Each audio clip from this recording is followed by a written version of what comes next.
नमस्ते, मैं हूं संजय शर्मा और एक बार फिर यूपी तक में आप सभी लोगों का बहुत बहुत स्वागत है। हम बात कर रहे हैं एक बार फिर 69,000 शिक्षकों की भर्ती के मामले में।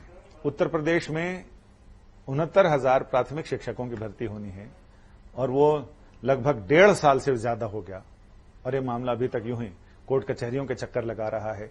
लेकिन कोर्ट कचहरी से निकले तो फिर दूसरी चीजें सामने आ रही हैं। ये समझ लीजिए कि ये मामला काणे का ब्याह टाइप हो गया। एक पुरानी कहावत है कि काणे के ब्याह में 70 लफड़े, 70 रोड़े। एक मामला थोड़ा सा हल होता हुआ दिखता है, आगे दूसरी आफत खड़ी रहती है। अब साहब अदालत में सुप्रीम कोर्ट तक मामला गया। पहले सिंगल जज बेंच, उसके बाद डिवीजन बेंच का फैसला आ गया, फिर सुप्रीम कोर्ट में SLP आई, सुप्रीम कोर्ट ने नोटिस किया। अब मामला सामने आ रहा है कि कितनी गड़बड़ियां हुई हैं इसमें। और सिर्फ गड़बड़ियों की बात नहीं है, बहुत सारी गड़बड़ियां हैं, बहुत सारी लापरवाहियां हैं, बहुत सारी चीजें हैं और हर एक आदमी को इसमें इंसाफ चाहिए। सबसे बड़ा मसला तो है कि जो रिजल्ट आया सारे लोग दंग रह गए। कुछ ऐसे कैंडिडेट हैं जो एक ही परिवार के लोग हैं। एक परिवार में अगर एक ही बाप के 4 बेटे बेटियां हैं, चारों 132, 150 में 132, 140, 141, हो सकता है कई के 150 से भी ज्यादा नंबर आ गए हों। ढंग से जांच कीजिएगा मुख्यमंत्री जी, ये पता चले कि शायद लोगों ने जितने पूर्णांक हैं उससे ज्यादा प्राप्तांक हो गए। अब मेरी समझ में नहीं आ रहा कि जिन जिन लोगों की, प्रतिभाशाली लोगों की ये संतानें हैं, उन्होंने कौन सा शिलाजीत खा के पैदा किया है कि ऐसी प्रतिभाशाली संतानें। और 1 महीने में इतनी प्रतिभा। जिन लोगों ने टीईटी का एग्जाम दिया था वो सारे लोग 100 में 30, 40, 50, 60 ऐसे नंबर लेके आ रहे हैं 100 नंबर में। लेकिन वो 5 सब्जेक्ट में 14 सब्जेक्ट की तैयारी 1 महीने में की और उनके 150 में 141, 140, 137। जो लोग एक साथ बैठे हैं उनके एक जैसे नंबर हैं। एक ही परिवार के 4 लोग बैठे हैं, उनके 130, 131, 130, 131 नंबर आ रहे हैं। एक खास परिवार के लोग हैं, ये भी पता चला है कि उसमें 1-2 लोग तो खास पार्टी के जिला अध्यक्ष हैं। जिन सारे लोगों के जान पहचान वाले, आसपास वाले, परिवार वाले, भाई भतीजा वाले, इन सारे लोगों ने जबरदस्त प्राप्तांक हासिल किए हैं। तो क्यों नहीं सरकार 140 से ऊपर या 130 से ऊपर जिन लोगों के नंबर आए हैं उनका विशेष इंटरव्यू कराए। आखिर ऐसे प्रतिभाशाली लोग हैं तो उनका इंटरव्यू होना चाहिए। और मीडिया भी उन लोगों को खोज रहा, हमारे रिपोर्टर भी खोज रहे हैं। वो ऐसे भूमिगत हो गए हैं कि उनका पता नहीं चल रहा। कई लोगों ने तो तंज कसते हुए लिखा है कि फलाने फलाने हीरो हीरोइन के बच्चे बच्चियों के तो आप सारे दिखाते हो कि उनकी नित्यक्रिया हो गई है, इनके नहीं। तो साहब मैं उनसे यही कहना चाहता हूं कि वो मशहूर लोगों के बच्चे हैं, इसलिए उनके एड्रेस ढूंढने में परेशानी नहीं होती। और ये सारे लोग आम लोग हैं, आम में भी खास हैं। बड़ी प्रतिभा से इन्होंने सारी चीजें अर्जित की हैं, प्रतिभाशाली हैं। तो दिनकर जी ने भी लिखा है कि जय हो जग में जले जहां भी नमन पुनीत अनल को। यानी कोई भी अग्नि अगर है वो कहीं भी जले, उसको नमन करना चाहिए। अगर प्रतिभा की अग्नि है, चिंगारी है, तो हम भी चाहते हैं कि वो ज्वाला बने, लेकिन ऐसा ना हो कि किसी का हक चला जाए। एक खास परिवार के लोग 140, 142, 145 नंबर लेके आ रहे हैं, तो इसमें जांच तो होनी चाहिए। सवाल पहले भी उठा था, जिस समय एग्जाम हुए थे उस समय भी यह सवाल उठा था कि साहब पेपर लीक हुए हैं। लेकिन बाद में सरकार ने यह कह के पल्ला झाड़ लिया कि नहीं, वो दूसरे उसमें पेपर लीक हुए थे, इसके पेपर लीक नहीं हुए। पेपर लीक नहीं हुए तो खास परिवार के, जिनमें पटेल परिवार के 3-4 संतति है, गोरख सिंह जी के 3-4 लोग हैं, एक तिवारी जी के 3-4 बच्चे हैं, एक पांडे जी के 4-5 हैं, यादव जी के हैं। तो साहब ऐसी कौन सी शिलाजीत की दवा आ गई जिसको खा के आदमी एकदम पूरा ऐसा एग्जाम लिखे कि आदमी सामने वाला फ्लैट। इसकी जांच होनी चाहिए। दूसरा, कई बच्चों ने मुझे मैसेज भी दिया और वो आपस में भी बात करते हैं। यूपी तक को भी उन्होंने टैग किया और उन्होंने ये बताया कि जो आरक्षित वर्ग है उनको डबल फायदा मिल रहा है, अनारक्षित वर्ग को ज्यादा नुकसान है। तो ये भी देखा जाए कि किसी के साथ अन्याय ना हो। और बहुत सारी चीजें मेरे पास, मैं उसके प्रिंट आउट भी दिखाना चाहता हूं, लेकिन प्रिंट आउट मैं आपको फिर दिखाऊंगा। लेकिन मेरे मोबाइल पे बहुत सारे मैसेज लोगों ने भेजे हैं जिनमें पूरी सूची बनाकर उन्होंने बताया है कि आखिर क्या क्या हो रहा है और कैसा कैसा हुआ है। एक सूची तो ये मेरे सामने ही है, इसमें थोड़ा बहुत ज्यादा नजर नहीं आएगा, लेकिन लाल स्याही से इन्होंने लिखा है और मैं आपको 2-4 उदाहरण देके बताता हूं। कुमारी पूनम सिंह पुत्री हैं गोरख सिंह जी की, ओबीसी 127 नंबर। इन्हीं गोरख सिंह जी के अश्विनी कुमार सिंह गोरख सिंह जी के ही बालक हैं, 126 नंबर, उनको 127, इनको 26। अच्छा, और गोरख सिंह जी के एक और परिजन है कोई कुमारी पूनम सिंह, उनके 127, यानी 2 के 127, 1 के 126। इसके अलावा नानू यादव जी के देवांश यादव, कृष्णकांत यादव, अर्चना, ये 3 लोग परीक्षा में शामिल हुए और तीनों के नंबर हैं 128, 132, 131। अब साहब ये तो जबरदस्त है कि एक पटेल साहब का परिवार है जिनके 4-5 लोगों के एक जैसे नंबर हैं। तो और इन्होंने ये भी लिखा है कि एक ही सेंटर के कई लोग हैं जिनको जबरदस्त अंक मिले हैं। अब ये लिखा है कि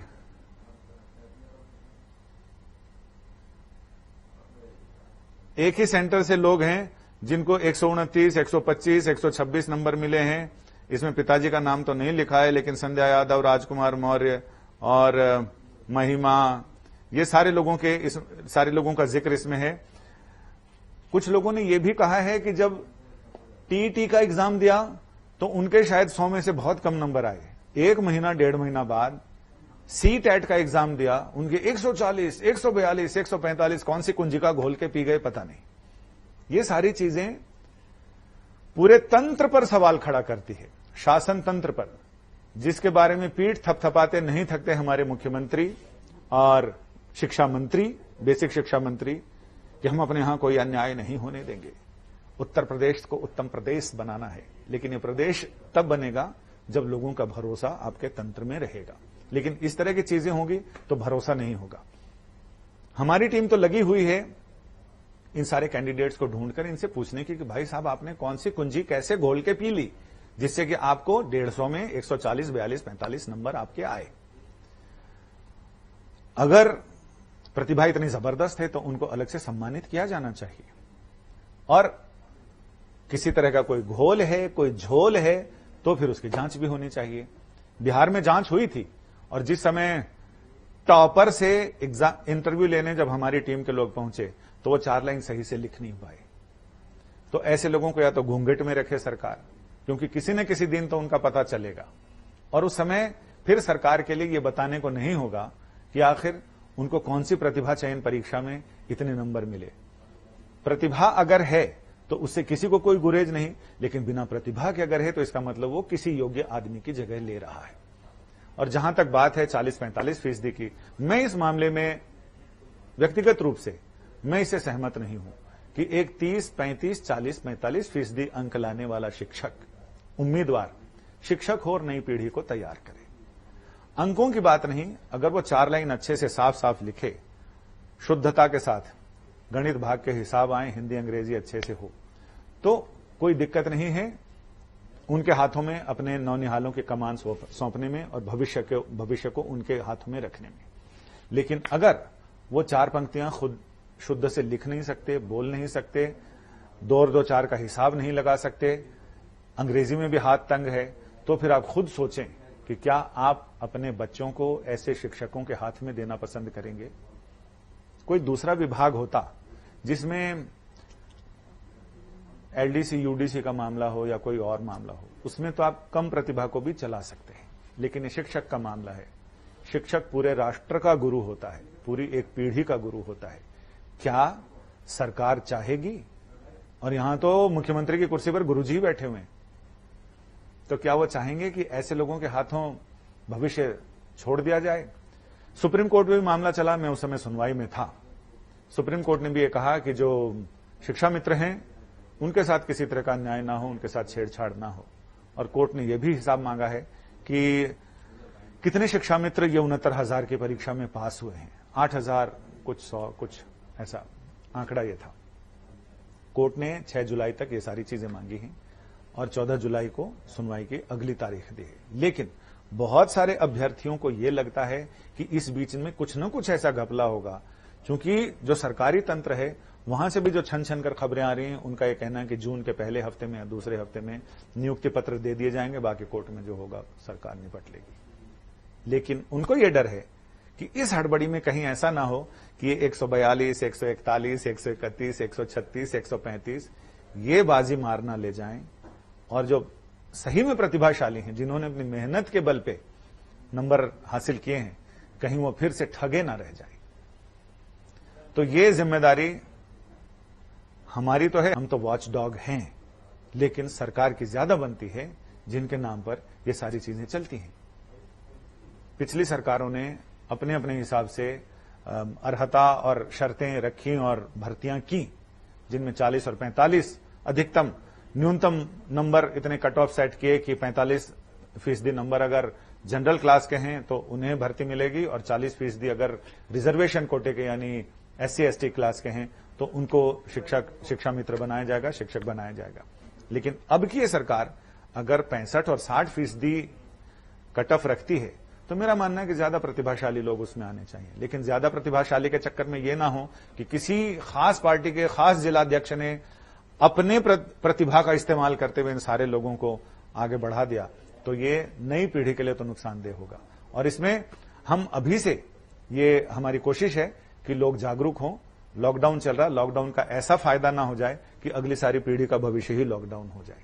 इसमें सरकार की भी जिम्मेदारी बनती है, प्रदेश सरकार इस पर जरूर देखे और ये देखे कि सिर्फ प्रतिभाशाली लोगों को टिकट मिलना चाहिए यहां आने का, बाकी ऐसा नहीं कि कोई शॉर्टकट से या फिर क्या कहते हैं वाइल्ड कार्ड से कोई अंदर ना घुस जाए। और ये वाइल्ड कार्ड वाले लोग हैं, इनके ऊपर निगाहदारी रखना जरूरी है।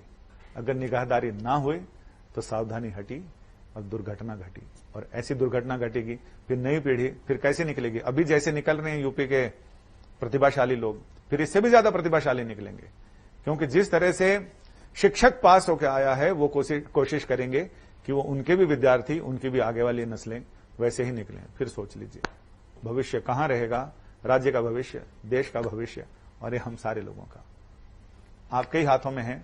आपके हाथों में मतलब उत्तर प्रदेश सरकार के हाथों में। नमस्ते।